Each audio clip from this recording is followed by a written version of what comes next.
I just matched with my dead wife on Tinder. Oh.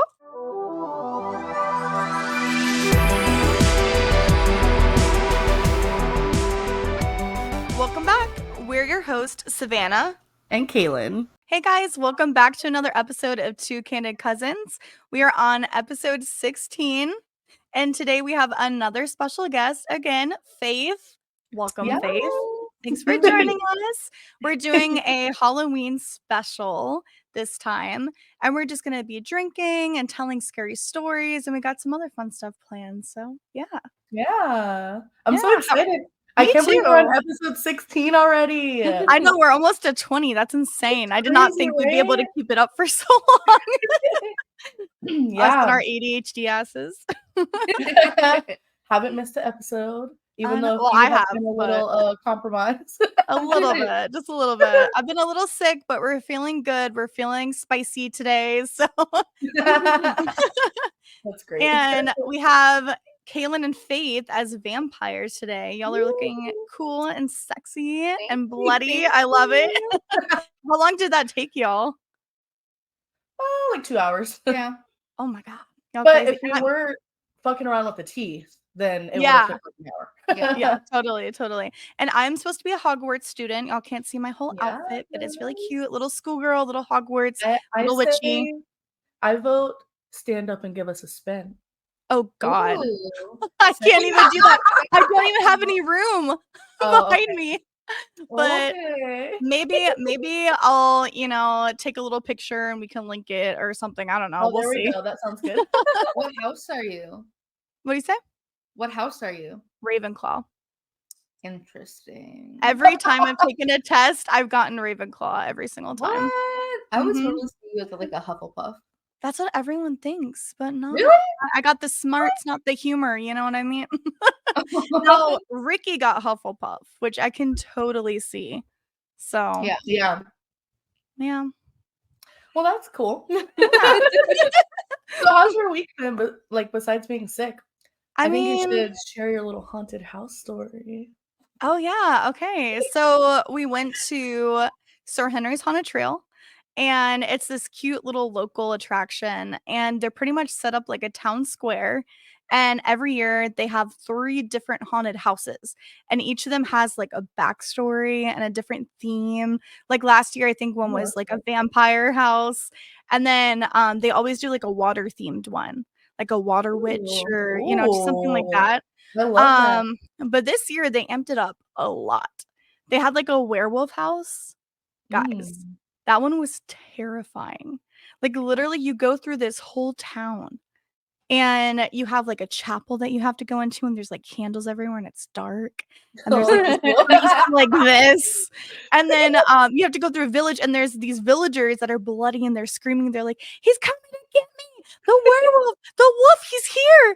And like all that kind of shit. And then right at the end, as you're about to leave, the werewolf that's like fucking 10 feet tall looks you right in the face, like right there. And it's pitch black. Oh. I was so scared. But there was this one house, it was a different one. They have I already told you this, Kaylin, but they have a section in there. It's a closet section. And you're basically going through a pitch black closet for like 2 straight minutes. You can't see shit. No. The clothes are on either side of you. It's super narrow. And you hear people and they're like banging and screaming and wailing. It was the worst. I kept my eyes closed and I was grabbing Ricky's shirt like this, like kept walking. He said I grabbed him so tight, I kept pinching his back and it hurt so bad. Oh my I'm god. so sorry. But I feel like I was braver this year than last year because last year, like I could barely handle it. But this year I was like talking to the scare actors very casually, trying to play it confident and cool. Well, because last year I noticed that the more scared I acted, the more I was targeted, of course. So I'm like, okay, I got to put on a front this year and act like super confident and like I like horror and all that kind of stuff. So, it worked out pretty well for me this year. I'm always targeted. I know. But yeah, it was a little intense this year. I was shocked because I literally saw kids going in there. And I was like, what the fuck? Like how old? Like 7, 8, 6. Yeah. I'm like, I don't know about that.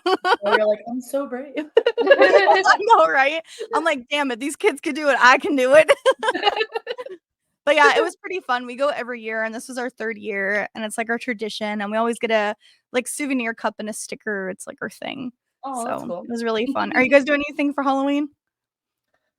I'm doing a candy hunt for Lana because she doesn't like trick-or-treating, so I'm gonna hide candy in the yard like Easter. I love that though. And Halloween she hunt. has a school party too, so we're gonna make little Oh, that's goodie bags cute. for all her little friends and stuff. Oh, and then what's she dressing up as again? Isabella from Encanto. So cute. I love that.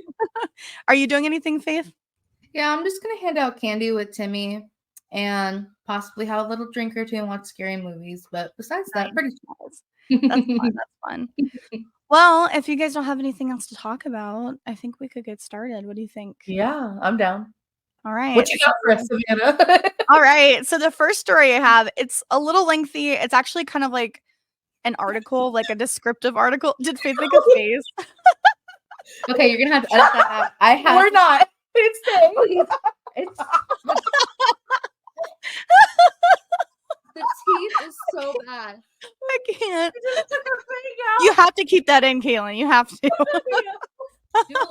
Do a slow-mo and be like, what? Because I'm trying to like be polite and then it's just like falling. You're just like falling. You know what's funny? At first, I thought Faith was making a face because I said it's gonna be lengthy, and I thought she was like, "Oh, No. Oh, like the face. It would have been funnier if your thing fell out whenever we were talking. It was falling in my mouth. Imagine if it just fell out. Listen, I couldn't even get them bitches to stay. So Okay. all We're right, good. y'all good? Y'all Continue. ready? Yeah. Okay, okay. Yes. So the story I have today is the real corpse bride. Dun dun dun. Ooh. Now this is a true story. I didn't even So- know there was a real true story. Like, I heard about this a while back, but I didn't know about all the details, and they're very creepy. Okay, y'all ready? Yes. In the 1930s, police officers raided the home of Carl Tanzler, and they found the body of Elena de Hoyos, who had died several years earlier. He was preserving her body like a life-size doll and sleeping next to it every night. Rumors of his corpse bride spread throughout Key West, Florida, so often, wow. yeah, that the true story is so incredibly creepy, it honestly doesn't need much elaborating. Okay. Carl Tanzler was an extremely eccentric man who claimed that he had a vision from heaven that he was destined to fall in love with a woman with tan skin and dark hair. He believed that the angels showed him his soulmate, but the likelihood of meeting her in his home country of Germany was slim, so he moved to the United States. Even after getting married and having kids, he still clung to this idea that the angels had shown him his true love, and he would stop at nothing to be with her. Tanzler became estranged from his wife and children, who could not stand being around him anymore. I do not blame them. He began working as a radiology technician in Key West, Florida. While working in the hospital, he met a young Cuban-American woman named Elena de Hoyos. She was dying of tuberculosis, and their family could not afford to get her all the best treatment available. Carl Tanzler had lived through the Victorian era in Europe, where death was even considered to be in fashion. And a woman was the most beautiful when she was on the brink of death. You know, I kind of feel like Tim Burton feels that way too. Yeah. Seriously, though. Carl Tanzler pretended to be a doctor and offered to take care of Alina from her home. He would steal equipment from the hospital and bring it over, along with gifts and money for her family. Alina was only 21 years old at the time, and Carl was 53. He would constantly tell her how much he loved her, but of course, she did not reciprocate his feelings. In fact, Alina had married a man named Louis Mesa, and they were going to have a child together. Tragically, Alina miscarried and it tore the relationship apart. Louis Mesa left her, but they never got a divorce. So they were separated, but still legally married. What a loser, honestly. Like, she has a miscarriage and he's like, peace, see ya. Like, what He's the like, well, fuck? you're no need to me anymore. Exactly. That tax break, but you know, probably Yeah, didn't have that during that I was time. about to say.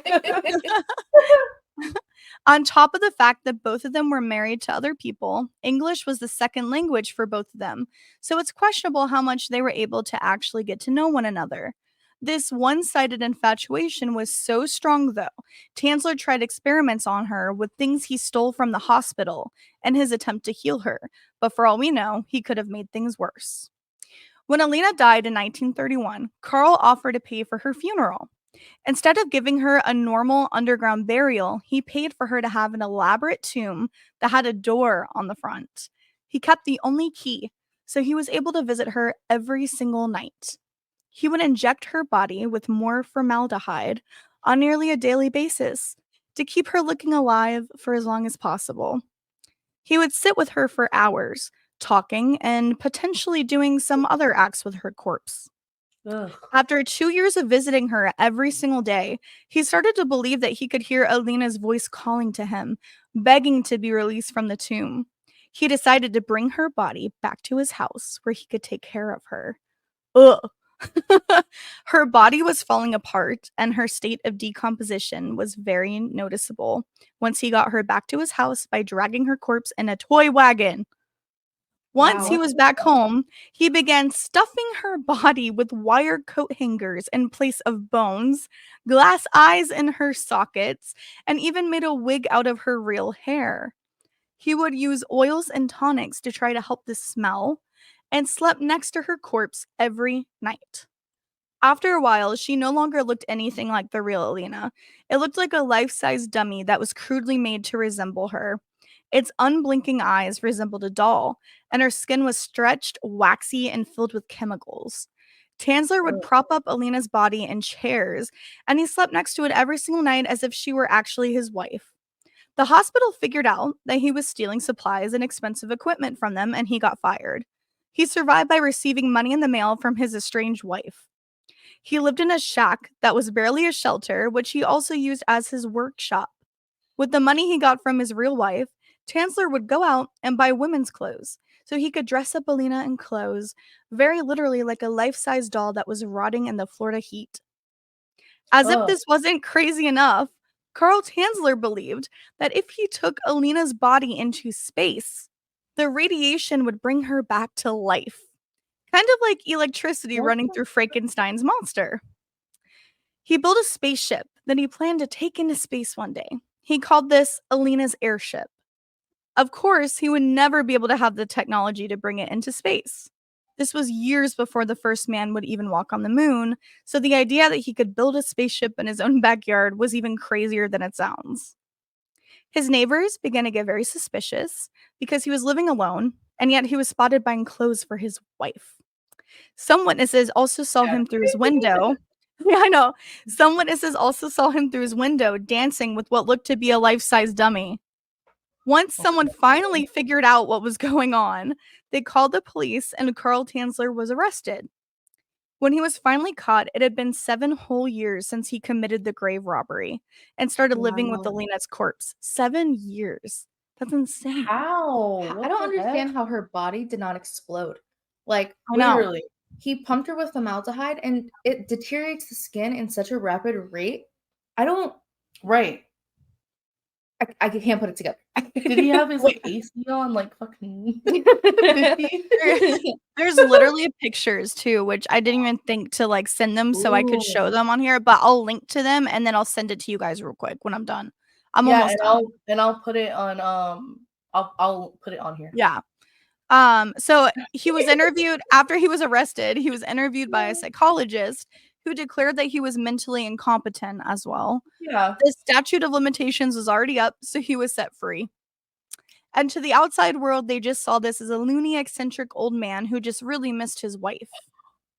Many people misunderstood the story to be that an elderly man refused to bury his wife and lived with her body. Some people actually thought that was kind of romantic rather than psychotic, so he never even received a lot of public backlash for his horrible behavior. So yeah, That's that's basically it. horrible. Yeah, Everyone was just like, "Oh, he's just a lonely old man. It's yeah, okay." he's just lonely. It's okay. He just No one wants to live even with knew his that corpse. lady. She's And the fine. creepiest part, they kept saying like he just wanted to live with his dead wife, but like she wasn't even his wife. She was married to someone else. I was just gonna say that. Yeah, that's like the Like most what the fucked up fuck? part. Let's Yeah. back up. And where was like this guy that she was married to when all this was happening? He left. I don't know. Oh yeah. Like they were separated, but hang on. He never said I'm about to visit her grave or nothing. Guess not. send y'all a few I hope they call pictures. Woo. Hang on. While we're readjusting. Yeah, my one titty is like. Okay, hold on. Let me move this because I have to like sit on the edge. Yeah, you're Okay, that's way better. Okay, so tell me when you. Oh, I texted it to you though. Shoot. Text it to Faith. Yeah, what's your number, Faith? Wait, I might already have your number. Hang on. I think You I should. do. I do. From whom may not be named's birthday. We keeping that in? Maybe. All right. So let me know when you get it, and then I'll kind of tell you like what's what, I guess, as y'all swipe through real quick. Mm-hmm. It's like I really don't recognize you. What's going on? Okay. All right. The pictures. So the first one is Alina when she was alive. Beautiful. Okay. The Looks next very, one, very young. Yeah, very young. The next one is her grave that the dude built for her. Wow. It's huge, and you can see like A the little little door. It's kind of Wow. cute in a weird way.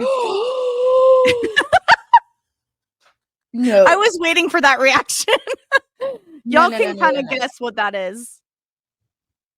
Well, there's no guessing needed. Shit, Yeah, it's disturbing. I might not be able to put this on here. I No, I don't know. think I so. know. Psychopath for sure. Oh. And looking at a picture of him as well. I'm sorry. Besides Harry Potter, anyone with round glasses like that, Yeah. bald, Yeah. has a beard? Totally. No. Did you watch No. Umbrella Academy? Yeah, it That's does. what he looks like. Yeah, it does. Wow. That's creepy. So yeah, I figured it would be an interesting story to share. I love never the knew corpse that was bride, a true so story. yeah, I know. And I don't think that's obviously what Tim Burton based the movie off of, but the movie is one of my favorites for Halloween, The Corpse Bride. So I had to When you share saw this that, one. you were like, "Hold up." Mhm. Hold up, wait a minute. Your turn. So the first story I have is called "Help Me, I'm Lost." Ooh, okay. I don't know if I should get closer to the mic. Yeah, I'd get a little closer. Okay. Break my back here a little bit because I love you. This is my first post and is a true story. I was living in a rural. Rural. I've never been able to say that word. I was living in a nice area in Oklahoma with my mother at a small lake house, and I'm probably 10, 11 at this time. 10 or 11. One night, I'm sleeping in my room when I randomly and abruptly wake up for no reason. This was not normal for me, and I felt very uneasy. The only sound I could hear was my mother snoring in the next room on the couch. I rolled over and tried to go back to sleep, but my need to use the bathroom was growing more urgent. So I grudgingly forced myself to head that way. The bathroom was on the other side of the house, around the corner and past the kitchen, and finally down a long hallway on the right. So after I made the trip and I finished my business, I flipped off the light switch and started heading back to bed. That's when I heard the distinct click of the light switch, and I saw the glow of the bathroom light in the hallway. Terrified, I slowly turned around just to witness the light in the bathroom start clicking on and off. Click, click, click, click, click. Finally, it shut completely off. In the dark of the hallway, my eyes began to make out a white shape near the end of the hall. It was around my size and crouched to the floor. At this point, I'm frozen to the spot as my mind begins realizing that no one else is home except for my mom and myself. Then the white shape began whispering in a quiet man's voice, "Help me, I'm lost."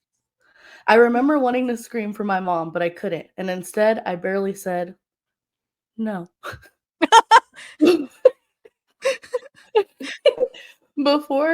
Wait, hold on. Before this thing starts running at me on what sounded like all fours, I quickly ran through the kitchen and around the corner before running to my sleeping mother, shaking her awake. I remember saying, "It's coming, it's coming," and my mother's eyes going from dazed to alert in an instant. She asked me what was going on, and I saw her eyes look over my shoulder before she screamed, Remembering her scream still makes my blood run cold. Never had I heard pure terror like that in my life, even to this day. She grabs me by the arms and pulls me into the room and slams the door. She holds me in her arms with her back pressed against the door as we listen. It sounded like this thing was running around in circles in the kitchen. We could Oh. hear hands and feet slapping against the tile. Oh. The kitchen had a sliding glass door to the outside, which sounded like it was thrown open and then slammed. We Oh. sat there horrified until daybreak. I was sent to my grandmother's in the next town for a while after that and never set foot in that house again. Years later, my mother said she went walking around the property after the incident and came across a small burial site with 3 headstones that each belonged to children from the early 1900s. It freaks me out because what I heard that night was a man's voice, but it was so unnatural. My mom still will not tell me what she saw behind me and what it was that made her scream. She tells me that she's afraid it will know we're talking about it and it will come back. This is the first of many weird things that have happened in my life. Oh my God. I want to just say, on the previous episode, I mentioned Yes. that spirits or like negative energy, if they hear you, Yeah. they want to prey on you. Example right there. Because no. Mm-mm. Oh God. Which I hate that you're telling this story and it's talking about the lights because, bro, something like that happened to me earlier today. And I was so scared that I called Ricky because he was at Publix for dinner. And I was calling him. I'm like, oh my God, like, can I stay on the phone with you? I know you're at the store, but I'm scared. And he's like, yeah, sure. So I'm in the kitchen and I'm prepping dinner. And all of a sudden the lights like flicker, like, because we had 2 lights. So 1, 2, Click, 1, 2. click. Shut the fuck up. So it's like 1, 2, 1, 2, 1, 2. They went out, they went back on, and then they flickered again, and it stopped. And it Ugh. freaked me out so much because literally right before that happened, keep in mind, I was by myself with just the dogs. I'm sitting on the couch in the dark, just chilling. I'm looking for paranormal stories on Reddit for tonight. So right after I was doing all that, I go in the kitchen and that shit happens. I'm like, of course. Oh my God. Do you care if I put my leg into you? Okay. I'm sitting on a metal chair, so sorry. Like, Ow. what's going on? That's the scariest part of all tonight. I'm gonna sit on a metal chair. No fucking thank you. Right. So my I have 1,000-year-old bones. another story if you think we have time, but if not, I'm good. I have 2 more. Okay. So do you want me to do Sure. one more and then you finish off with the 2? Sure. Or do you think we have Sounds time? good to me.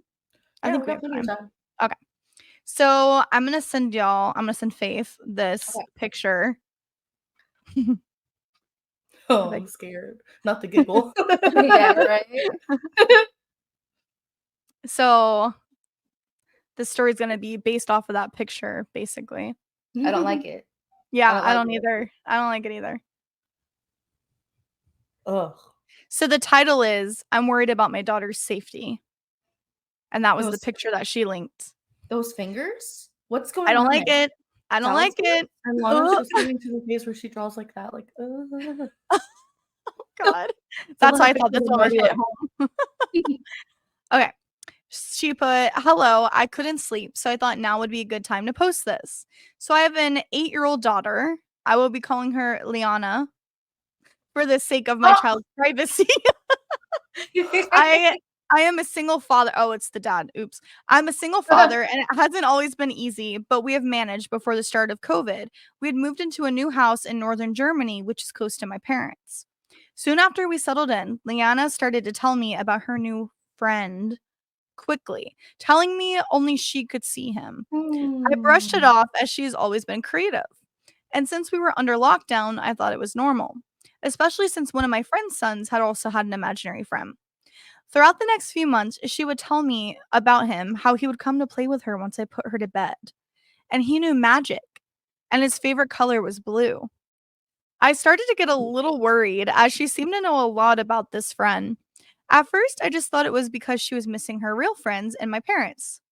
So I started to spend more time with her, even during my work hours beforehand, so I could spend the rest of the day with her. What a good dad. But she still kept talking about this friend. But everything changed 2 nights back. I'd woken up randomly around 3 a.m. I could just feel something wasn't right. So I got up and went to check on Liana. She was sleeping in her bed though her blanket was a little different than how I left her. I figured she had just moved. But as I was leaving, just in the corner of my eye, I saw a figure in the window that looks out into the woods outside our home. I looked at it for a good 2 minutes before it simply disappeared. I really couldn't figure out what it was. Some part of me was thinking it was my eyes playing tricks on me. But that day, I asked her to draw me a picture of him. And after about 20 or so minutes, she gave me this, the picture that I gave you guys, and we'll have to add it to the That makes it so much editing. worse. It wasn't I just like a know. random picture. No. Ah. I don't even know what to make of it, to be real with you. I sent it to my mom and this single dad group I'm in, and they all said it was scary as hell. I really don't know what to do at this point. I'm becoming worried for my child. I'm just hoping this really is just in her mind, but I don't know anymore. Move. Yeah. The top comment said, let her sleep in the same room as you so you could see what she's doing. Yeah. Even she will be safer with you than being alone, I think. Duh. That's like the Yeah. first thing I would do.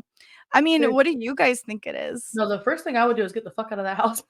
Yeah. What do y'all think it is? I'm curious. I don't know. That shit looks creepy. I know it doesn't look like I'd anything say like demon. you think.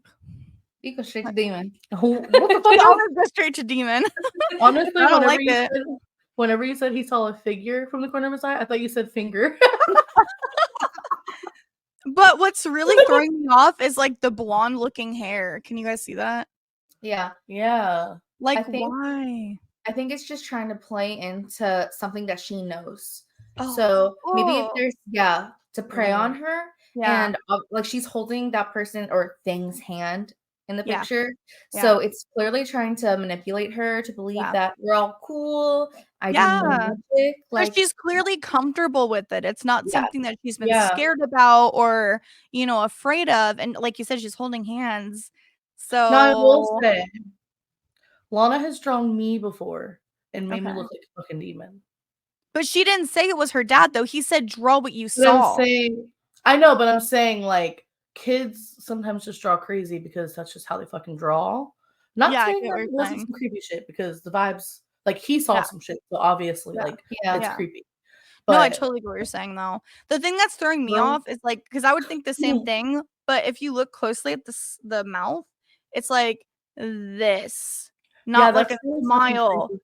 It's like teeth, like sharp teeth. Yeah. So I'm just like, I don't know. I don't Ugh. know.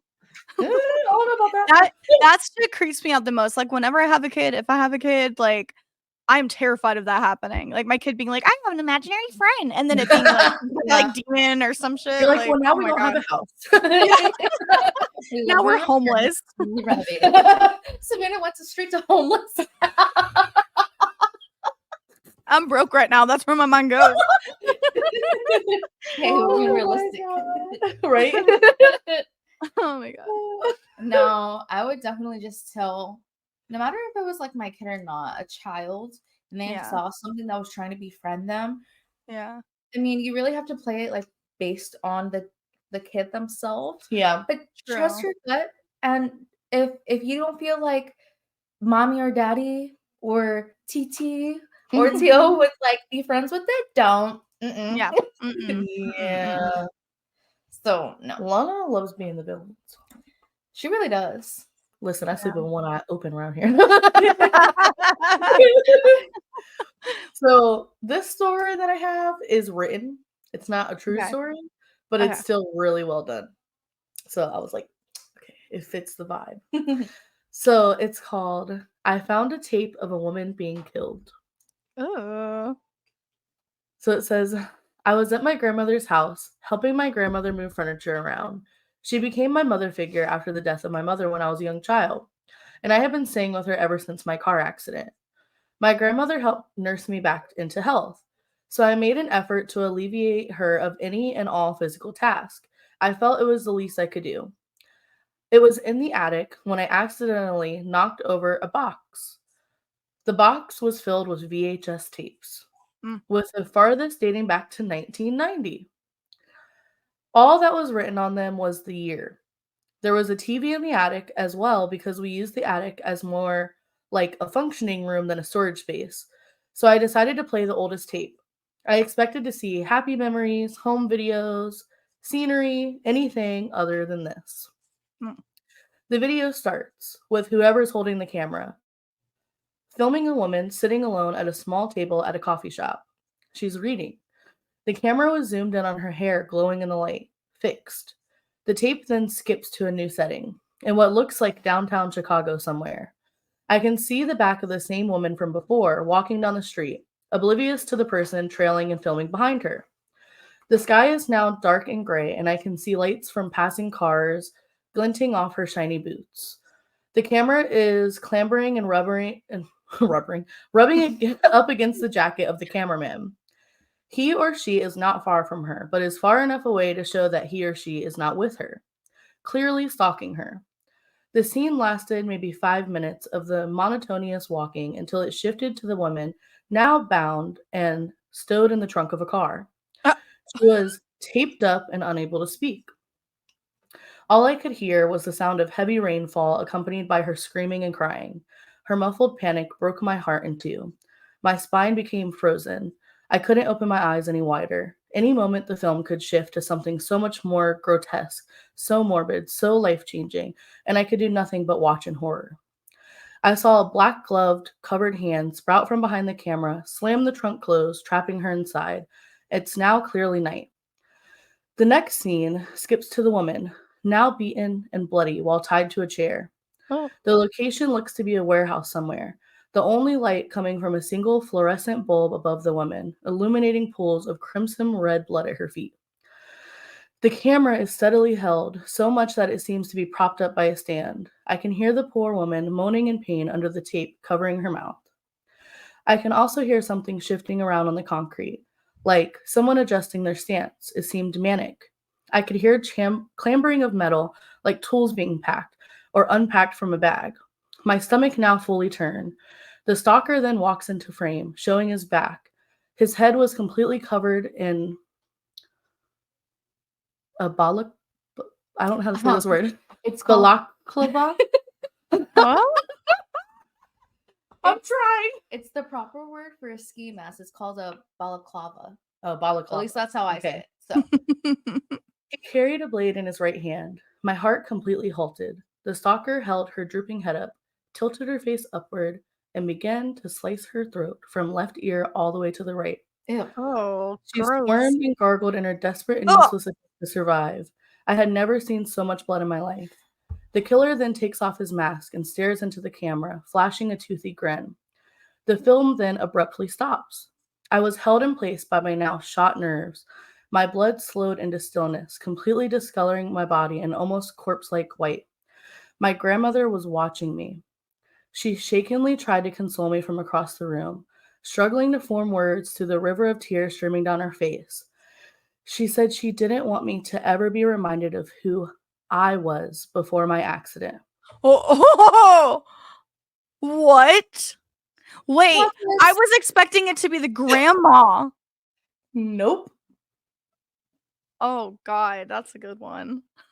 So It was him. oh. Now you're not getting the plot twist.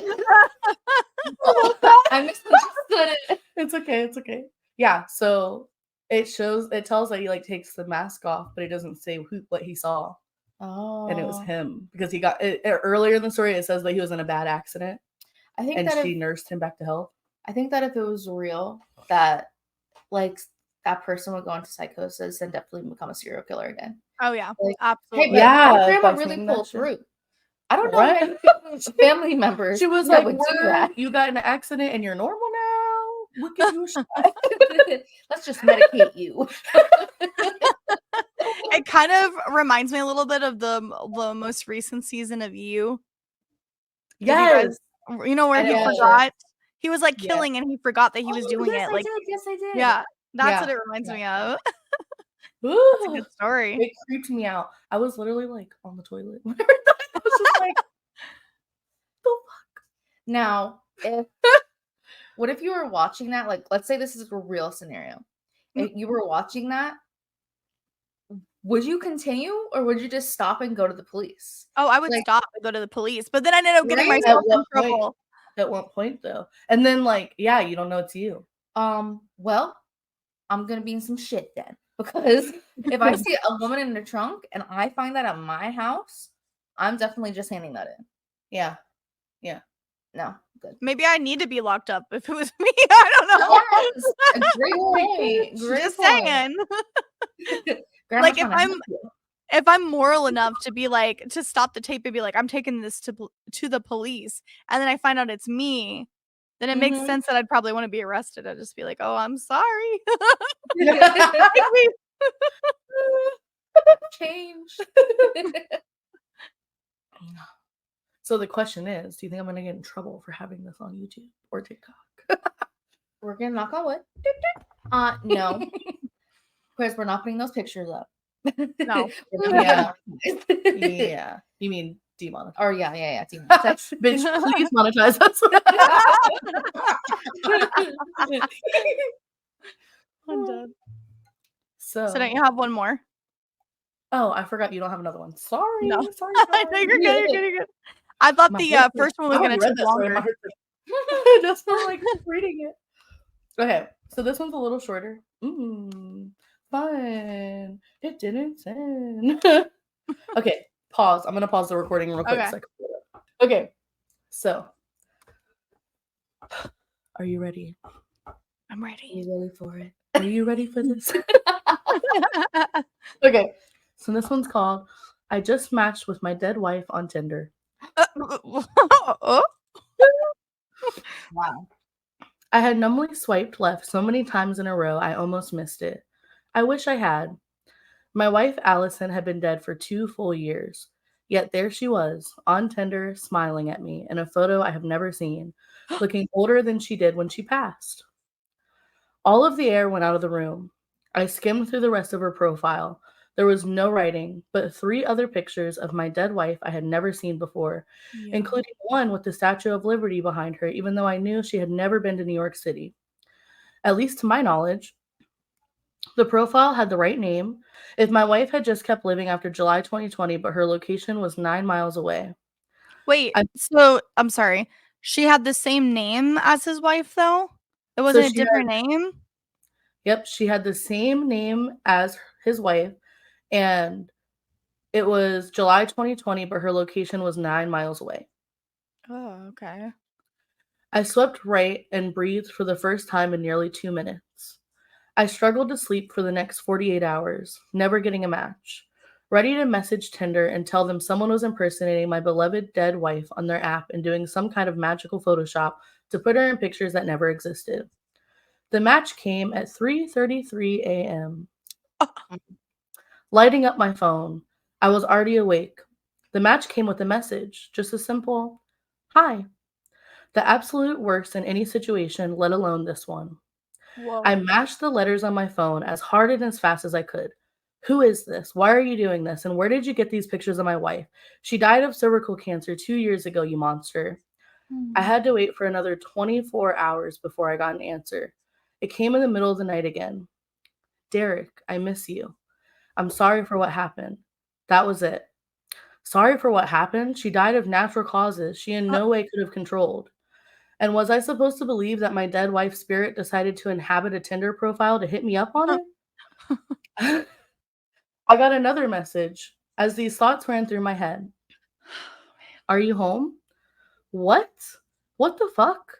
I got another answer before I could form my own thought. I'm outside. My blood ran cold. Something rattled in the darkness of my kitchen, and I jumped up and readied myself in bed and realized it was just ice dropping in the ice maker in the freezer. Another message. Holy shit. Let me in, please. Fuck. What? Someone had to be fucking with me, but who would be this impossibly cruel and diabolical? There may have been a couple of people who didn't like me at work, but no one who would go anywhere this far. Another message. Never mind, no more time for thought, just reading. Never mind, I got in. I heard the front door of my house close, and I tightened up in my bed. Oh my god. No. Is this a real one? This isn't like a fictional one? I don't know. Okay. Okay, hold on. Where was I? Another message rang in before I could shoot mine off. You're on Tinder too soon, Derry. The pet name only the two of us used between each other. The logistics of who knew that name flashed through my head as I heard footsteps approach my unlocked bedroom door. Oh my god. then the footsteps stopped right outside. They were accompanied by a fresh message in my inbox. You were supposed to mourn me, not try to fuck 23-year-olds on Tinder. Oh my god.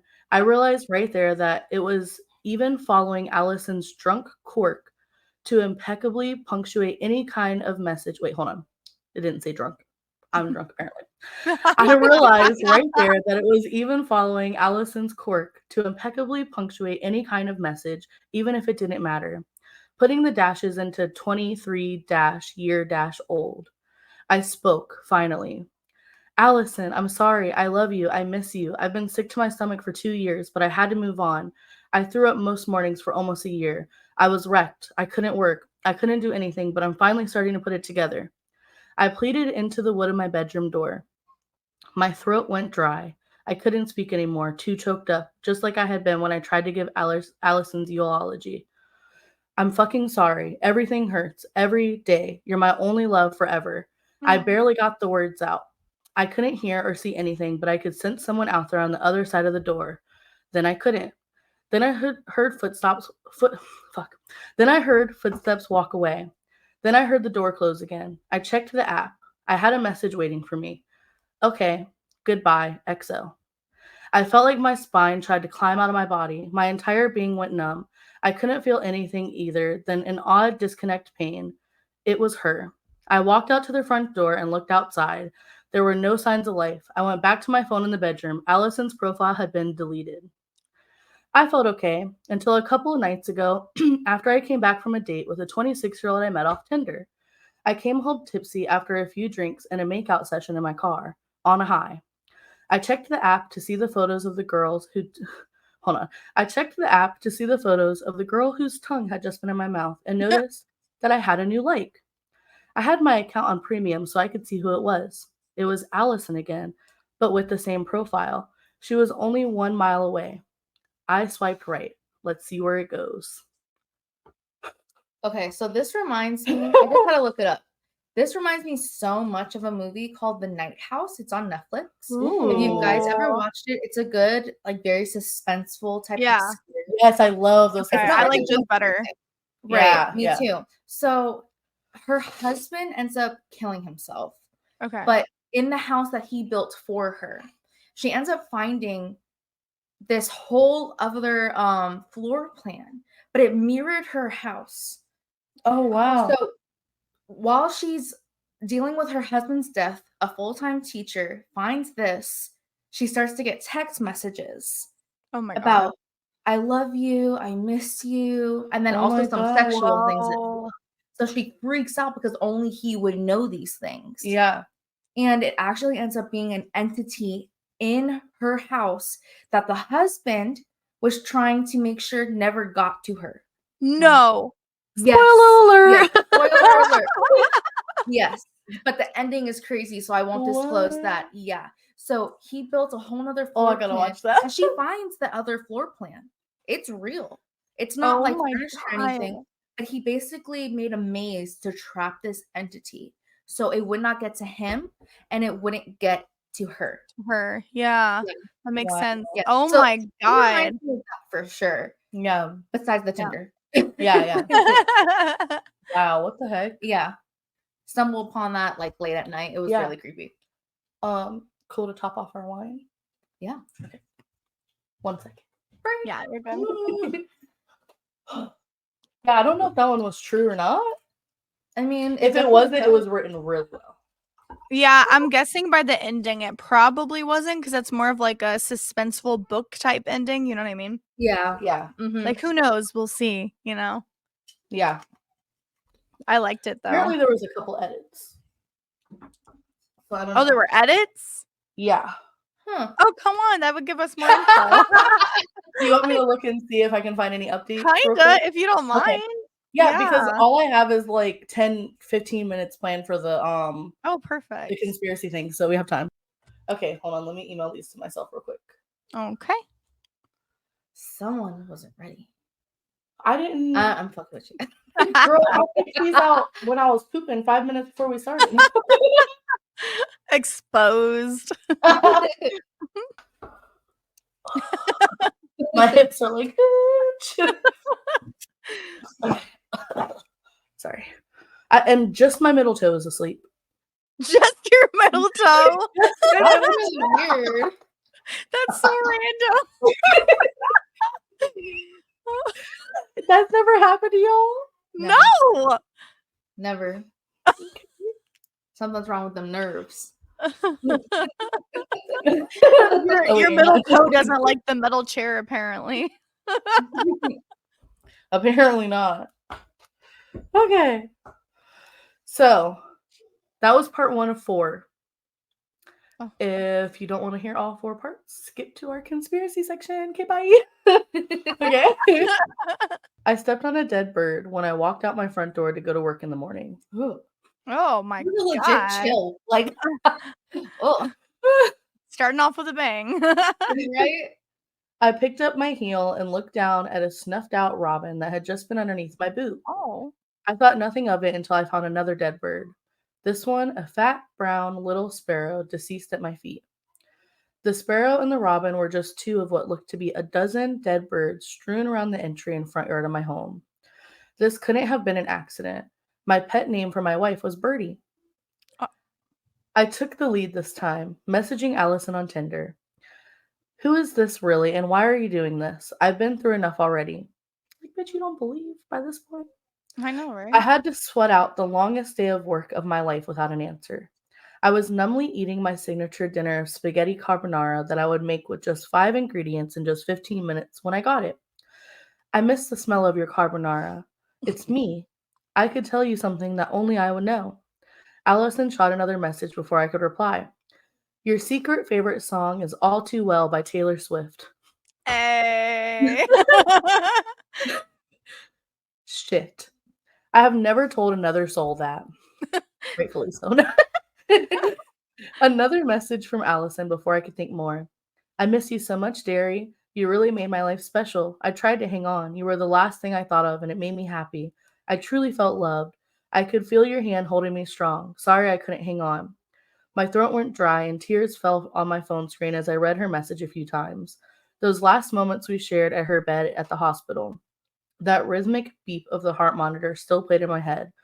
I took my time to think about what to write back to her, now actually happy that she had found some digital afterlife way to contact me. Mm-hmm. Allison, there's no way to properly write out how grateful I am for the life I was lucky enough to share with you. I miss everything about you. I miss the way I could catch you looking at me with starry eyes when I walked across the room. I miss the way you talk like you're telling someone a secret even when you're not. I miss watching your reflection on sunny hikes. Honestly, I can't write anymore. I'm sure you can feel what I feel. I know that. Aww. Sometimes I feel like you're still here, even before this. Allison replied in just the amount of time it would take to have someone read the message twice. I have been there. What? Her message came across as eerie and endearing at the same time. She went on, you know when you set your keys down sometimes and they can't find them and then are somewhere you swear you never put them? Or when you feel like there were 5 shrimp in your stir fry and suddenly there are only 4? This bitch is over here eating his shrimp. That'd be me.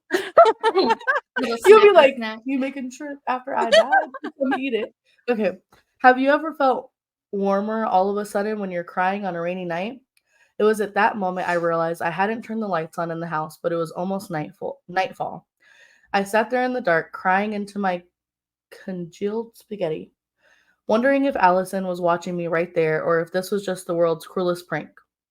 The buzz of another message nudged me in the dark. I'll step away. I'm sorry for causing you any grief, Allison. XO. That sit there. It felt right. But I also had to do some housekeeping. The thought of Allison lurking over my shoulder and shifting through everything in our house dug a burning hole into the lining of my stomach.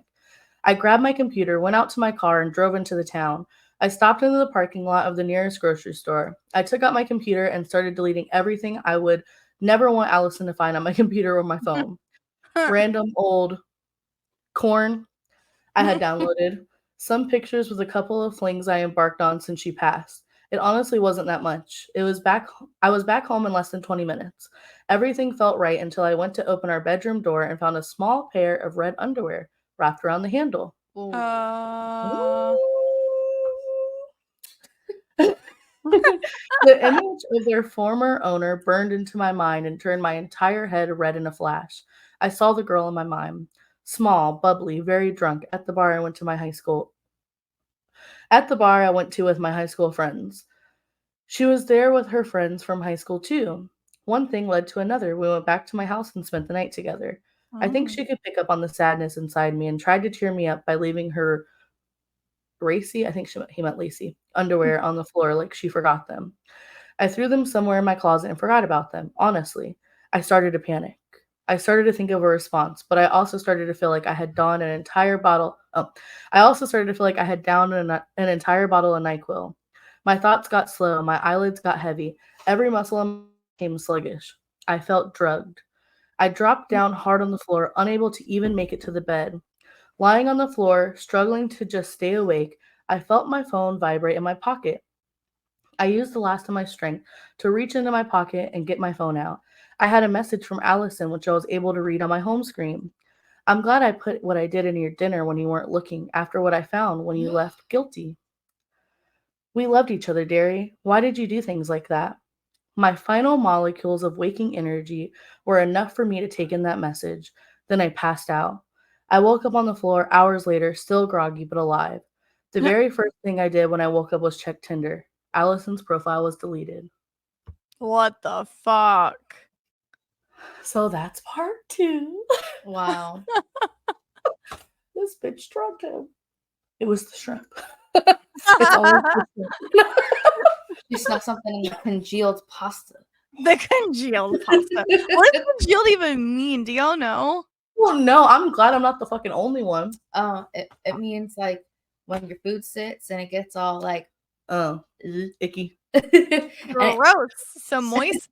No, not moist. Oh. Like it sticks together. That's a good way. Like okay. So imagine pasta and it just sticks and it's like sitting there all day. Yeah, that makes sense. So here's part 3. I like keep glancing up at myself and I'm like reading the fucking stories. I just keep like slowly fucking. Okay. I never found out why Allison drugged me, other than just to mess with me or get back at me for the incriminating things she found on my computer or phone or in my closet. I kept waiting to get a notification on Tinder that I was liked by Allison. I kept paying for the stupid premium account so I could find out, but it never happened, and months went by. I kept waiting for something strange to happen in our house. It never did. The power went out once because someone hit a power pole on my street. That was it. Life went back to normal. Hold on. One of the girls, Phoebe, I had casually talked with on Tinder just before Allison's profile annihilated my world, stepped into my life. We started hanging out regularly, though always in public or at her place. He said, bitch, I'm not bringing you here. Yeah, seriously. I held off having her at my place as long as I could. I thought about telling her the situation and then scraping that idea. It was far too crazy. I'm not lagging, am I? No, but you just went like that. Yeah, when I have the flash on, for some reason it blinks sometimes. Months had gone without a peep from Allison, and I was finally comfortable having Phoebe over. I invited her over for dinner. I had talked up my 5-ingredient, 15-minute carbonara, and she really wanted it and this red wine I had been talking about. Phoebe and I hadn't slept together yet, and I was getting major vibes that this was going to be the night. So I decided to make everything perfect, and that got me deep cleaning my place. I was cleaning out a coat closet when I found Allison's old MacBook. It was stored above the jackets on a ledge underneath board games which hadn't been dusted off since she was sick. Just looking at those games flashed cozy nights on the couch underneath the blanket and sipping drinks through my head. I felt a little warmer than I did before. The MacBook provided a momentary distraction. I sat down on the couch and started going through Allison's files. I knew she saved her favorite photos and videos there. I didn't have much time with Phoebe coming over, so I just skimmed through the thousands of photos and videos and fought back tears. It was all going sadly and sentimentally smooth until I saw a large chunk of bare skin in a swath of photos. Allison's bare skin. I stopped on the photo. I had never seen them before. At least I don't think I had. Allison was either nearly naked or close to naked in them and posed seductively but not pornographically. I think old school Playboy photo shoots, or think old school Playboy photo shoots. They were they were all in a fancy hotel room I didn't recognize. I saw some cityscape through a window, but couldn't make out which city it might be. What the fuck was this? Who took these photos? I dove into the photos and examined every one like a skilled detective, looking for any clue I could. I got the biggest clue and relief I ever could have gotten when I got to the last one. It showed Allison naked, sitting on the bed, holding a sign written in cursive that read, I love you, Derry. Oh, okay, crisis averted. Back to cleaning the house. This wasn't to say my suspicion wasn't still raised at least a touch. Would throwing that last one photo with a sign in been a cover your ass move in case I found the photos which were intended for someone else? Mhm. At this point, I should just divulge that Allison and I didn't always have the most perfect relationship, and neither of us were pillars of mental stability. Allison grew up in a hard luck family. Her mom had her at 19, and her dad split very early, and she barely knew him. He only came around for occasional life events and lived somewhere in Florida, possibly on a boat. I didn't care enough to get much more, and he didn't care to volunteer. Her mom was fine. She wasn't the cliche young single mom who had a bunch of abusive boyfriends or anything. She held it down just fine and always had a job and avoided significant others. The problem was Allison's extended family. They were all bad news and always looking around, particularly her sister, Sophia, who was a dark cloud that seemed to always blow in the worst time with sketchy friends and ruin things. Allison also had her fair share of mental illness, nothing completely crippling or diagnosed, but she always had a mix of numb depression and sporadic manic anger. She didn't let it hold her back, though. She got through college, always had decent jobs, and met and married the upstanding individual that is myself. It's long, but hang in there, guys. We're getting there. I had my own fair share of issues myself. On the surface, I had a very clean cut, middle class, suburban upbringing. One look under the veneer showed a dull darkness of seemingly contagious anger and depression. More on that later, though. Our issues tended to help us in some ways. We could lean on each other and understand each other in the hard times. Trauma bonded. Then sometimes we couldn't. The blowout fights were epic. The worst came 3 months before our wedding. I can't even remember what sparked it, but we ended up screaming at each other all night and called off the wedding, even though all of the save the dates were already pinned on all of our loved ones' refrigerators. The deepest regret in my life, which keeps me up at night, is the cruelest thing I said to her in that fight. I told her she didn't mean that much to me. She had just been convenient at the time of my life when I had nothing going on. What? Hell That's yeah, I'm horrible. calling off the wedding. Right? Yeah. Right? What the heck? That is so fucked up. She was a movie I watched on an airplane and would forget about. I didn't mean that at all. I was just so hurt after the things she said to me and calling off the wedding. Oh, this is after she called off the wedding. What kind of frat boy shit is that? Not a fucking movie on an airplane. Damn. I think that's the worst. Did you That's own oddly it? Or did you rent specific. it? Like, Oh. that is messed up. The wedding was off for a few days. We just never told anyone about it. We patched things up and were golden by the time we walked down the aisle. This was all running through my head when I was on top of Phoebe on my bed. It was definitely affecting me. I was barely there. I was kind of just going through the motions until it was finished. Phoebe didn't seem to pick up on the trebles. We laid in bed for a while chatting before she asked to shower. Then I embarked on one of my muscle memory rituals, usually after sex with Allison. She went to the shower and I went to the bathroom in front of the house to pee, so I wasn't peeing right in front of her. I did this with Phoebe, walking naked through our home and into the guest room. Thinking back now, I thought I did notice something particular in the kitchen, a moisture, the smell of gas. But that could just be my brain putting together pieces that weren't there, trying to figure out what happened shortly after. Had I paid closer attention to the kitchen, I wouldn't have noticed the pot filler on the stove had filled up a pot that was resting on a burner and the gas burner had been put on high. But I didn't. I walked right by and back to the master bathroom. Phoebe asked me if I wanted to shower with her. I did. I slipped into the shower. It was warm, comforting, and beautiful. It must have been about 45 seconds before the boiling water came over to the side of the shower. The boiling water mostly hit Phoebe's back as she had her head down, the shower nozzle hitting the nape of her neck. I watched her reach back as the scalding water scorched her, and I watched the soft skin on her back liquefy and slip away as she clawed at the back in a pained frenzy. The water caught my shoulder, and I got the same treatment, a searing pain and the smell of burning flesh right under my nose. I yanked Phoebe out of the shower and wrapped her in the towel. She screamed and heaved in my arms as my eyes combed the bathroom for our assailant. I didn't notice anyone, but I saw something written in the fog of the bathroom mirror. I watched everything. Ew! I would have been like, oh my god. Move on, bitch. For real. He just like, we're gonna play this game. Why do I feel like no, I was about to say, why do I feel like that would be me if I died before Ricky, but I wouldn't go to those extremes. Mhm. I probably would like make a Tinder account though, try to match with him and be like, what you doing? Who you talking to? I got my eyes on you. It's only been 5 years. How dare you? You're like, that bitch is ugly. She's not good enough for you. I feel like that would be you though. It would be less out of jealousy and it would be more of like, I gotta look out for my man even if I'm in the afterlife. Exactly. We'll find you another girl with big titties, I promise. That's great. Oh, so last part, guys. We're making it there. Okay.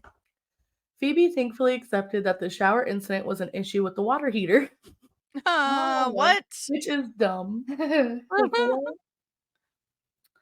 She apparently didn't see Allison's message on the bathroom mirror. She understandably walked away from our relationship after that night, though, and I didn't fight to keep her around.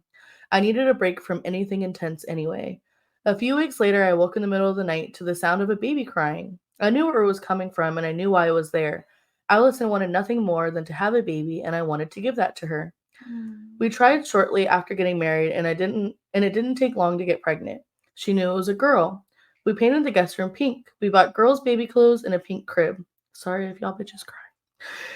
We set it up in the guest room, even though there was still 6 months to go. We were never happier. Allison miscarried. That's all I'm capable of writing about the situation. Sorry. We kept trying after that with no success, and it actually led to the discovery of her cervical cancer. The most painful part of me couldn't help but wonder if the cancer came from or had something to do with the miscarriage. After the diagnosis, we just tried to enjoy each other. We didn't get much longer together. I walked to the closed door of the guest room and could hear the baby crying on the other side of it. I gave it a second, wallowing in the pain of it all before my anger with the boil. Wait, hold on. I'm so sorry. I gave it a second, wallowing in the pain of it all before my anger with the world boiled over inside of me, and I threw the door open. My brain was prepared to see the room empty, the way it had been since the miscarriage. Instead, I saw that pink crib in the far corner, and I saw Allison standing there in front of it, her back to me, dressed in a sheer nightgown, the fabric barely clinging to her lithe frame? Yeah, lithe. It means like skinny. Okay. It broke my heart to see that she was looking down at nothing in the crib. The sound of the baby crying stopped. It was replaced by Allison's familiar staggered whimper. I was no longer scared. I was sad. Allison spun around and I saw her face for a breath, her pale green eyes dancing across my vision for just a second. She sent a piercing scream at me. Then she was gone, and I was alone. Worse yet, I felt something walk past me while I was standing there in the door, numb. Was it her? I cleaned out all of the baby stuff the next day and I donated it. We hung on to it in the hopes that we would never wait, hold on. We hung on to it into the hopes that we would have another one, and that was never going to happen. And the collection of baby stuff was a box of congratulation cards from after we told our family and friends that we were expecting. A card from Allison's cousin, Leisha, triggered my memory. Leisha was a medium.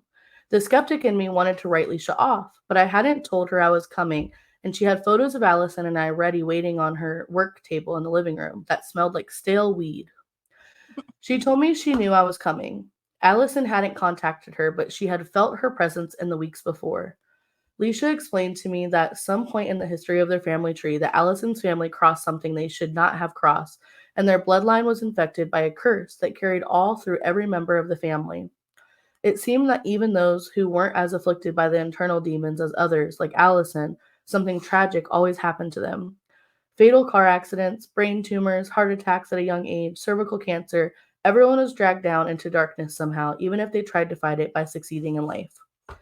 Leisha comforted me by explaining there was nothing I could do for Allison, and I did the best I could, giving her love while I was able.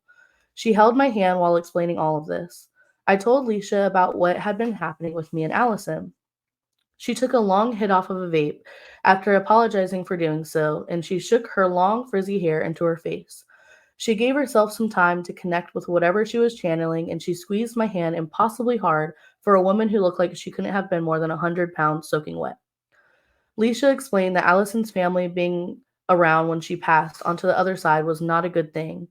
She thinks their dark energy infected her as she passed over, and she may have been infiltrated by a darkness or a demon on the other side, and now that darkness was taking over her and pushing her towards me.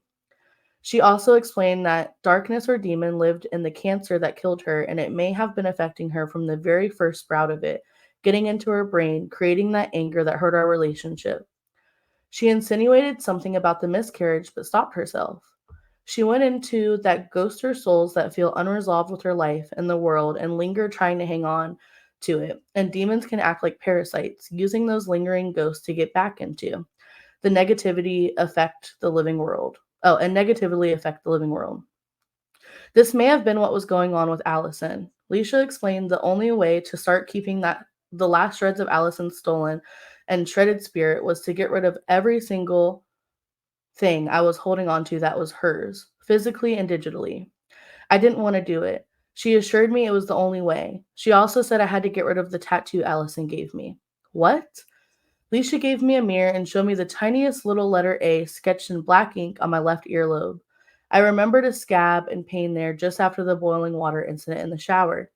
I wrote it off as a part of the scalding and healing process and had never looked behind my ear. She explained Allison must have given it to me around that time while I was sleeping. Leisha also insisted I move out of the house we lived in together. Yeah, first things first, that's what you do. She branded him. Oh my God. I agreed and followed through with it. Moving in with my parents, I went back to the house and started cleaning out all of Allison's things. I donated as much as I could to charity. The last piece was my wedding ring. I stopped wearing it after a year but kept it in my nightstand. This was the one recommended I didn't completely obey. Wait. Yeah. I didn't get rid of it as she suggested. I put it in a safe deposit box at my bank. I just couldn't bear to not have it exist in the world. I experienced some grace at my parents' house. I was there for a week with no disturbances. I finally got some good sleep, got some work done, started eating again. We had a wonderful dinner at home with my parents the first Sunday night after I moved. 3 full glasses of wine made me feel good and put me in the moment. That wine helped me drift me off to sleep and keep me there for quite some time, but not through the entire night. Drinking always made me have to get up and pee in the middle of the night. I was in the bathroom when I heard the sound of music. The music lured me into the dark living room, and I realized it wasn't music. It was Allison's voice coming hushed out of the echo dot in the room. Ooh, not the echo dot. It was so low, I couldn't make out what she was saying. I drifted over to the corner of the room where Alexa was and tried to listen. There was a lit candle flickering next to the Alexa. The flame seemed to flicker with rhythm of the soft words coming out of the device. I didn't remember the candle being on when I went to bed. Closer to the Alexa, I could make out the words coming out of the machine. I heard a fragment of the wedding vows Allison and I read to each other. My emotions swelled in my chest, and in unison, the dozen other candles in the room ignited with strong flames, casting the room in a pale light all around me. For a second, I saw a glimpse of someone standing in front of me, next to the Alexa, but then a swift gust of wind came through and knocked all of the candles over, and the image of the person was gone. The candle in front of me fell into a framed photo of my parents with Allison and I, smiling on our wedding day, standing in a golden field on a summer afternoon. I watched the frame and photo set ablaze with incredible speed, still frozen. I heard Allison's voice on the Alexa switch from reading to simply crying. Those familiar sobs filled my ears and started to get louder and louder the longer I stood there. The flames started to build all around me, yet I still couldn't move. I heard my mom scream from behind me. Allison's cries got louder on the Alexa, as if they were trying to compete with my mom's screeches. My mom was able to yank me out of the room. We were all able to get out of the house, and the fire department got there soon enough to save the house with only some moderate fire damage. I went to see Leisha immediately. She was waiting on the front porch of her house, even though it was just daybreak and I hadn't told her I was coming. nursing a cup of coffee and a freshly killed bowl of weed. Leisha took me inside and sat me down. She grabbed me by the face and pulled me closer to hers. I'll share the words she shared with me. Allison loves you. She would never do any of these terrible things to you, but this is no longer her. That darkness has taken over her spirit. There is still some of her and her light deep down inside of her, and sometimes it cracks through and sends you some of that sweetness, which made you love her. But it will always now only be brief.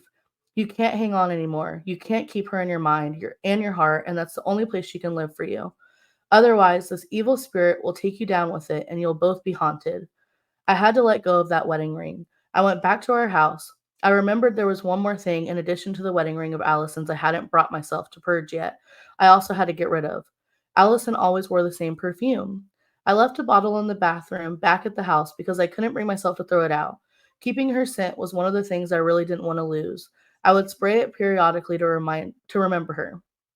I pulled the perfume bottle out of the bathroom cupboard and started to carry it out of the room. I was almost to the door when I tripped and fell. I fell into the counter with the perfume bottle in my hand. The bottle smashed into the edge of the sink and shattered.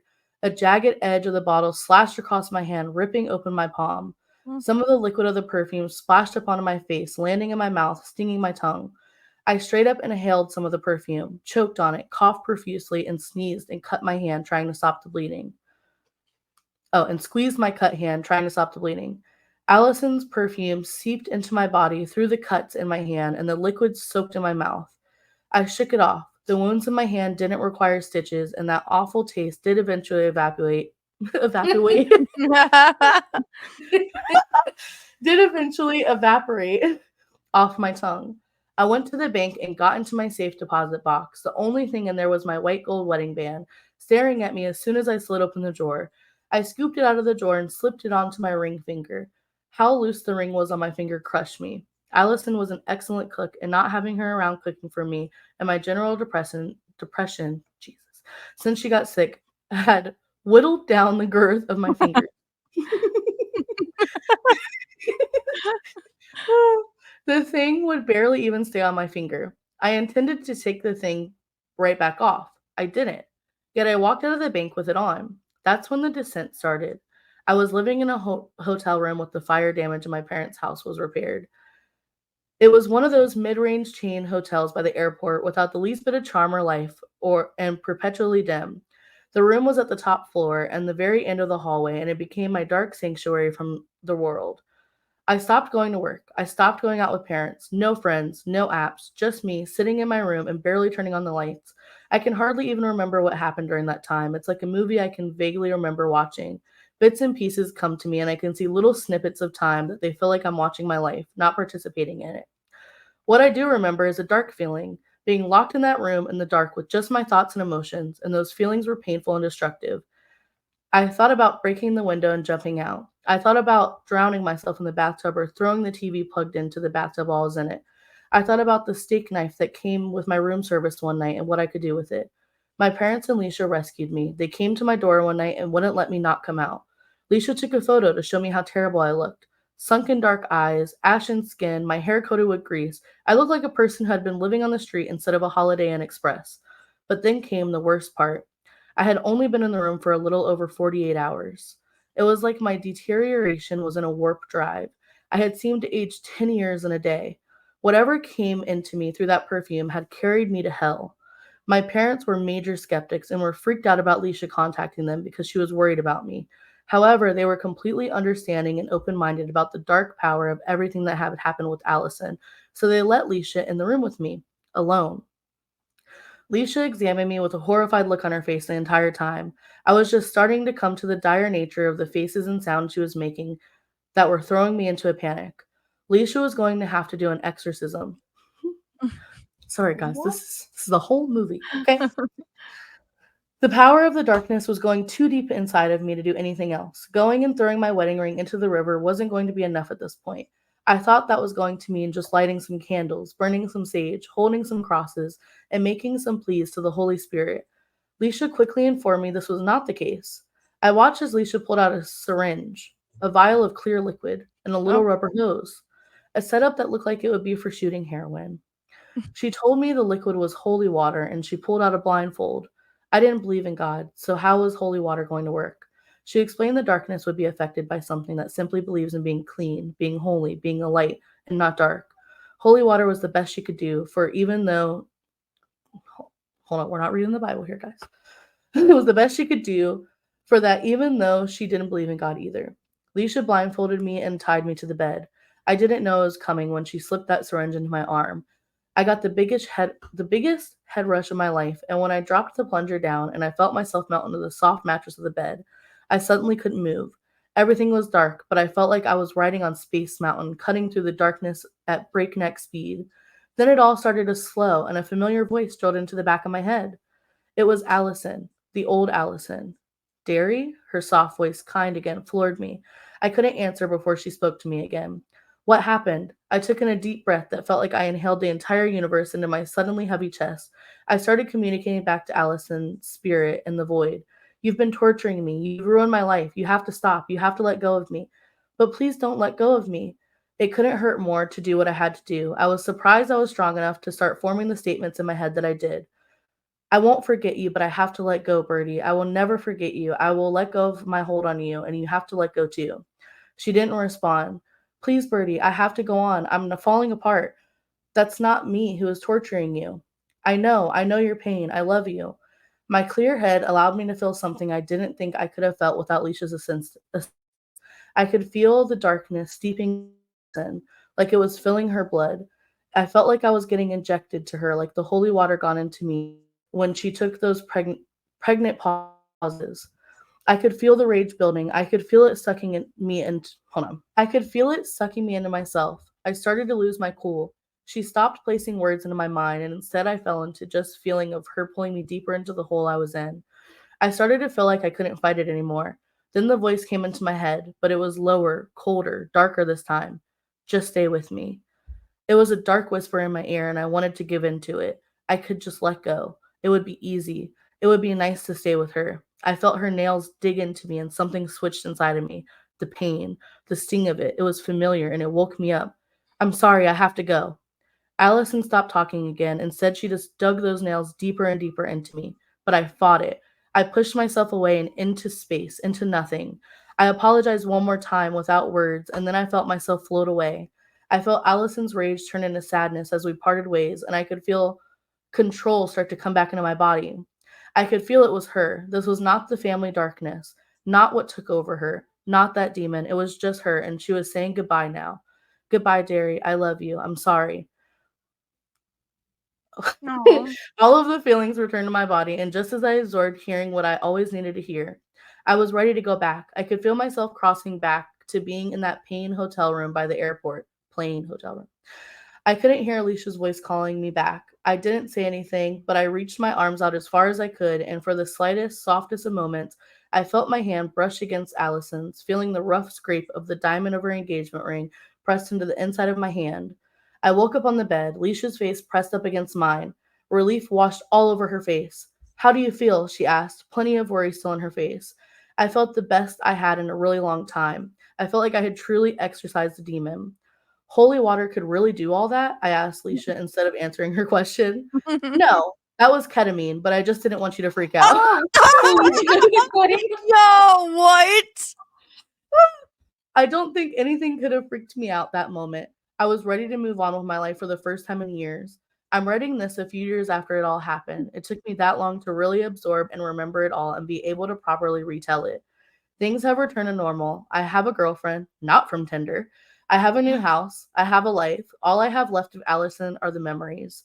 Well, I do have one physical item I did keep that I didn't tell Alicia that I did. I never got the little A tattoo that Allison left behind my earlobe removed. Every once in a while, I'll wake up in the middle of the night with it itching and I'll wonder if it's Allison returning or just sending me a little hello. But then it goes away and I go back to sleep. I almost never see it, but I always know it's there, and that's perfect. That's perfect. So is this true or Never said. Never said if it was true. Weird. It sounds written to me. Yeah. But very well done. Very well done. Yeah, for sure. Okay, the question I'm thinking of is like if I had to get rid of everything, like, okay, let's say Ricky was the one that died, right? 2 years later, he's haunting me like Allison, the whole situation is happening to me. Could I get rid of everything, even digital? I don't think so. I think I'd You're like, risk I guess I'm getting just gonna be haunted forever. I guess. I mean, hey, I'll take it if it means I get to see Ricky again, even if he's evil. Oh my god. So I'm gonna pull up, I compiled a video. Wow. Oh wait, hold on, I have to get it from Drive. Oh wait, no, I did download it. It's mystical creatures that may or may not have been caught on film. Ooh. And I'm aware that a lot of this could be CGI, so all y'all motherfuckers don't come for me, but it's still fun. You're not claiming it's true. It's just for fun. The first videos are gonna show some people who believe they are vampires. Oh, some people who believe it. That they are vampires, yes. Oh shit, okay. Whether it's an act or not, I'm not sure, but they portray that they believe that they're a vampire. And then there's going to be some fairy videos, a siren, a gnome, and then some scary videos. So oh god. the compilation is 10 minutes long. So just to let you know the time here. Fairies are real. Yeah, I believe it. What do you believe? Do you believe in any of it? I don't know. I'm kind of at the point where I just believe in like aliens and ghosts and that's it. But I used to believe in fairies to like so much, even up until the age of like 16. I believed in fairies 100%. Like I used to set up little houses and villages for them in our backyard. So I love it. Love it. Yeah, I believe in fairies. I don't know. I'm at the point where I believe anything could be possible. Yeah, I'm kind of there with you. I'm not gonna say like I 100% believe in any of these specifically, but yeah. Hi, buddy. You're barking. You're barking. You're barking. Okay. Ready? Mm-hmm. Okay. About to tell you is really, really fucked up and graphic, so if you don't like that sort of thing, just keep scrolling. I thought it's about time that I share with you all how I was created and tell you about the night that I died. That's fine if this isn't your thing. If you don't want to listen, then you can just keep on going. But for those of you with the stomach for it, I will share. It's 2023 right now, but things were much different when I was human. I died on November 14th, 1888. I was walking home, and I only had a very short distance to walk home from my sister's house, and it was late at night, probably, I don't know, sometime around midnight. Really, I shouldn't have even been outside. I don't even know why I was walking out that late, but nonetheless, it was not a far walk. I was living in the Whitechapel district of London, England, and I felt a false sense of security. Where's your accent? I was young, I was in my 20s and felt like I had my whole life ahead of me, even though back then didn't quite feel that way. Felt like I was old already. I always was young at heart, though. Well, this particular night, I was walking and I started feeling like I was being followed, and I turned around, and sure enough, I saw the silhouette of a man following me down the side of the road, and obviously this disturbed me to no end, so I started walking faster. I could not seem to shake him. It felt like every time I looked back, he was gaining on me, so I decided to take a shortcut, and I cut down a back alley. Big mistake. I was halfway down the alley, and I turned around, and the silhouette of the man was nowhere to be found, so I thought, oh my god, I didn't stop to question it, though, and I just continued on my way, but as soon as I turned around, it was too late. He was there. I didn't have time to run. I didn't have time to scream. Nothing. Within seconds, he was in front of my face, covering my mouth, and tackling me to the ground. It was very, very fast. I don't even remember what happened. All I know is that he took a rock and slammed it across my head, and I blacked out. This will need a part 2. There's a part 2? No, this is a different one. Oh, okay. It's not part 2. I don't really care. Many of you have been asking me if I have any powers. Why did she talk like that? The answer is yes. Oh. I don't like to give away. The answer is yes. I don't like to give away all my secrets, but I'm not going to tell you what they are, but I do have. So I thought I would just give away a few. I can read minds sometimes, though it's not like I hear people's thoughts constantly. I have to really focus, and you have to be really open to it. Who's going to be open to that? I can hypnotize people when I want something, and I can seduce whoever I want. When threatened, I can exhibit superhuman strength. A lot of these things come I'm a strong one. I'm not nervous. naturally to all vampires, and some of them are learned. I've spent many years on this earth and have encountered many different types of humans and other creatures that have taught me many, many things. I'm in danger, and my life is being threatened every single day because I've come out of the casket, so to speak, and I've come forward with my identity as a vampire. Hold on. Not out of the closet. Out of the casket. Wow. She kind of sounds like a little bit like Marina sings, like, ain't junk like that. Hey, guys. Hey, guys. I are wrong. Yeah, she's sorry. That's all right. Oh my god. Oh, this is killing me.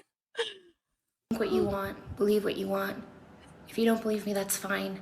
You don't have to. It's fine. But honestly, it doesn't matter. All she needs is a ukulele, and we'll believe her. Because no matter how many years I spend, sometimes I feel so alone. Which is why I created this TikTok. Oh. So I could be vulnerable and share my stories with you all, and hopefully make some friends along the way. I have so many stories of adventures, love, loss. I'm gonna be here. Wait. She's like, I have so many stories. Are you doing it too? She's like, I'm gonna be. Her fucking face. Why is this? Oh, you know what that was giving though? That was giving Stacy from Love Is Blind. Oh my god. Long after you're all gone. oh. And I'm glad that I have this platform Oh, good. to take down my innermost thoughts. And I know that Not the pauses in filming And I in between. know. you're all thirsting to Sitting hear on the more. floor. Ew. Earlier this week, Polish Why Okay, did she so say it now- like that? So now we're gonna hear about a little bit about a vampire burial that they supposedly found. This, I believe, could be more true than Than what the fuck I that. just saw. That's a lady. Yeah. Totally. archaeologists announced that they had discovered a vampire burial. Now, I know what you're thinking. Is it a vampire? No. Is it a burial? Abso-fucking-lutely. This unfortunate young woman likely lived around the 17th century and was buried with full accordance to vampire superstition, as you can tell by the agricultural scythe across her neck, with the presumed intention being that if the deceased were to rise again to suck the blood of the living, she would be immediately decapitated. It's just like the old saying goes, why kill when you can overkill? Beyond this, the young woman was also found with a padlock around her toe. This was likely more of a symbolic feature signifying the permanence of death and the banishment from the world of the living. So what is the story here? While archaeologists have found no immediate evidence of foul play, the presence of this one naturally protruding tooth has shed some light on the topic. And as heartbreaking as it is, we could be looking at a tale as old as time. One where the violence and hate from the fearful and superstitious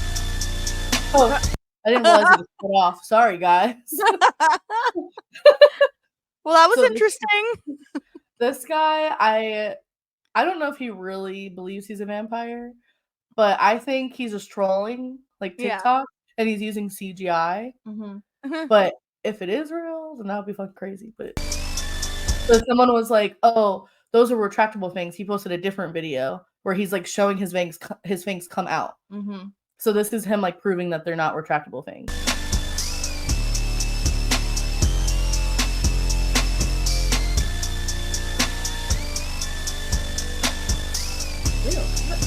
I'm sure there's a piece in there.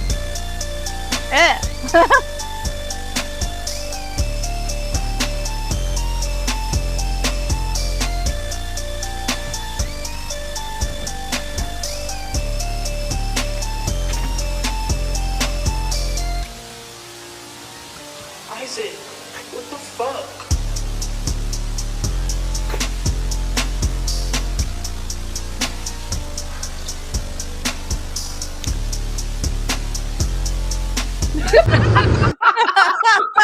All right. Interesting. Gotta be CGI. And he went out in the sun. If he's a real vampire, we know they can't go out in the sun. Or the glitter. No, I don't know. Maybe not. Maybe that's what they want us to think. True. Maybe the vampires made up the lore to throw us off. Yeah. True. I don't know. So this one is a guy that catches a siren on camera. Now, sirens are like evil mermaids. If people don't know, they're like basically evil mermaids, what they're supposed to actually be. And the people who are listening and not watching, if you listen, you'll hear the sound of the sirens calling for him because they're said to, sing to people and hypnotize them to jump into the water.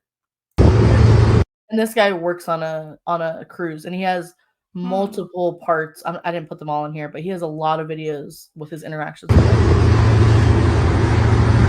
We got another one over here. What are those?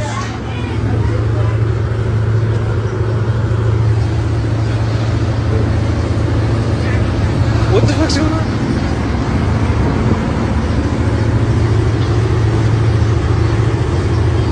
On each side of the boat? What are those trails called? What's something swimming fast underneath that water?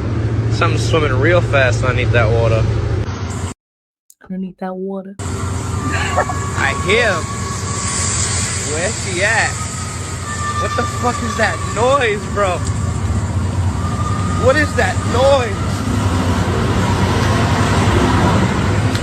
Where are you?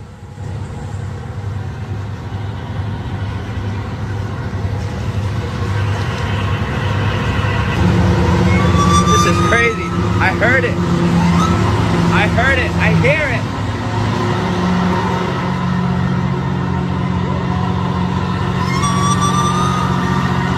Oh my God. That's crazy. That's nuts. Oh wait, there's more.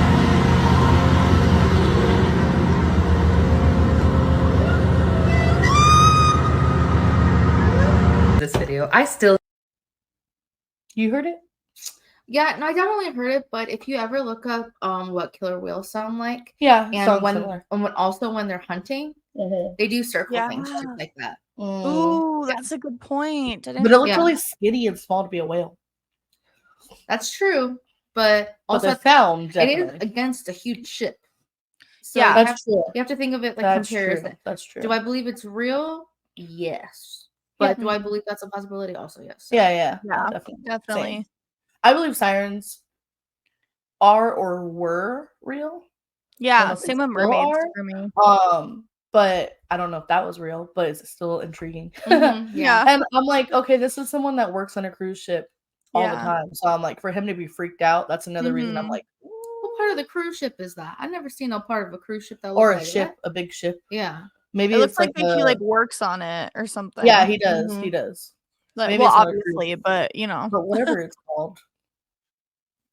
A fisherman? No. I'm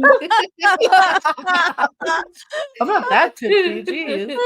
So here is a video of a fairy, and this is my favorite. And people are like, it's a wasp. And I've seen wasps that have like the legs. Yeah. But This shit looks different. Okay. To this day, absolutely love this video. The question I always ask, are fairies real? And is this the evidence that we needed?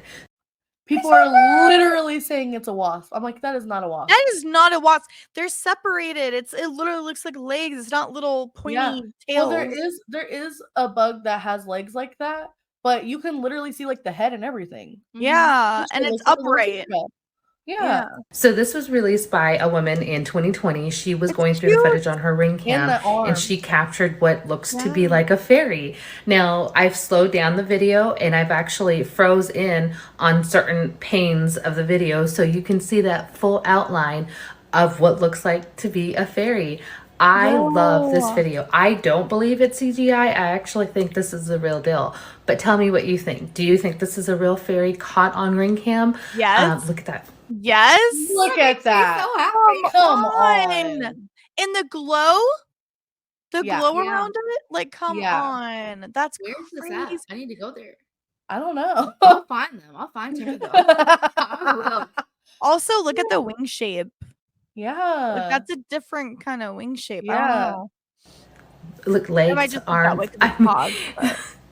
I love this video. I still too. Bro, what in the...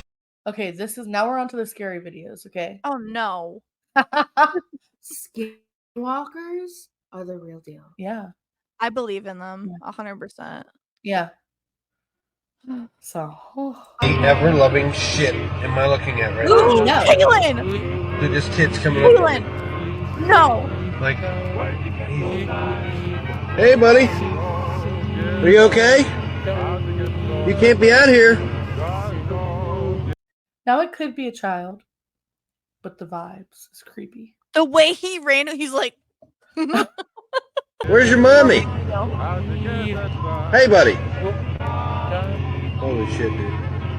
What in the fuck? Is this a skinwalker on his roof?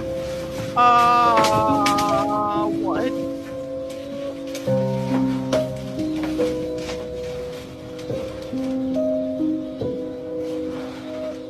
Flash is on. All right, let's check it.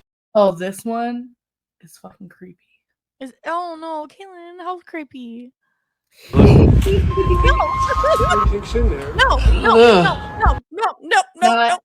You have to watch it. Watch it. Listen, he can't see his phone. He's just holding it up to like look back at the video to be like, what the fuck was in there? No. I guess not. No. No, like that. My heart. I'm having a heart attack. Oh my god. That was so scary. Ew, look at the eyes. Oh man, I hate this. It's a kitty. It's a kitty. It's a kitty. It's a kitty. Come here, guy. Buddy. What the hell? She only has one cat, by the way. I didn't like that. No. Now, this is from a live photo. The family like watched it and realized they saw something crazy. Is that?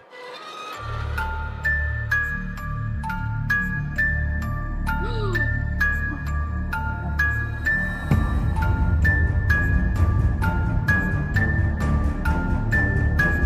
I do not like that. Can you imagine? Yeah. I'm not gonna sleep tonight. Okay. Now this, I believe, is acted. If that makes y'all feel any better. Yeah, it does. Thank you. But it's still well done, even if it's not real. But it sounds real. Like the son's a good actor if it's acted. Oh. Brady, you okay, buddy? Hey, Brady. You okay, bud? Brady?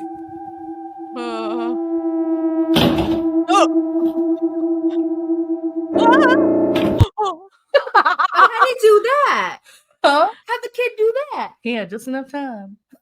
Yeah, Oh no. Oh no. So yeah. Well, thanks for the nightmares tonight. I appreciate it. You're welcome. That stressed me out. I know. That one that My ran heart's up. like, really got me. Yeah. They Uh-huh. got me too. I was like, I gotta Yep. get these bitches with this one. I also know that it was like a tunnel.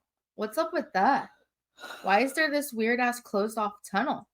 I don't know, And man. what would incline someone to say, I just need to put my phone up there. Right. I need to see it. Like, Right. I'm good. I'm not gonna be I that don't know. person in the horror movie. I'm sitting here just like in shock. Like For a second, I thought the camera was lagging. Well, well, it's been fun. Cheers. it has. Cheers.